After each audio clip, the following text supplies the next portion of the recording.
the same men of Israel that were jittery and they were fidgeting. This is the same men of Israel that were afraid and they were scared of the Goliath. But because victory came from one that happens to be from their clan, that happens to be from their tribe, they began, there is encouragement comes. All of a sudden their spirit was lifted. The same thing can happen in your family.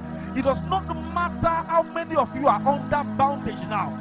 Be that person that will bring victory to that family.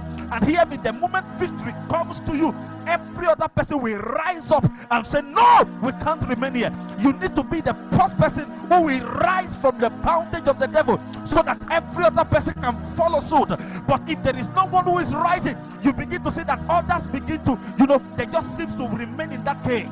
It's just as if when you put all sort of animals in the cage, the moment one break out of the cage, every other person sees that loophole and they begin to follow the hole. I want you to be that person in your family that said, no, even though everybody's eyes has been covered, everybody seems to begin to forget their God, I will be the one that will remind them that God is important. Even though everybody begin to run away from the things that has to do with Jehovah, I will be the one that will bring the name of Jehovah to their remembrance. Hear me, they may be used to darkness. You must be set to be the one that will bring light. Many in this household may now be used to the attacks of the devil, but I will be the one to stand tall and make them realize that victory comes from the Lord. I will be the one to stand tall to make them realize that God can bring victory. Maybe they are used to poverty in my family. I will be the one to stand tall and make them realize that we serve a God that brings prosperity.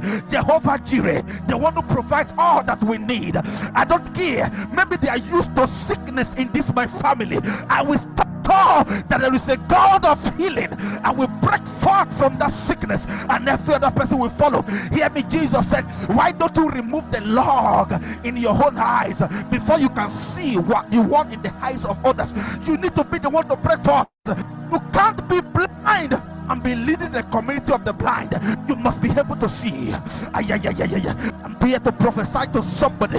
The cage that the enemy has put your marriage, you are breaking out. That cage that the enemy has put your finances, you are breaking out. If you believe it, shout fire.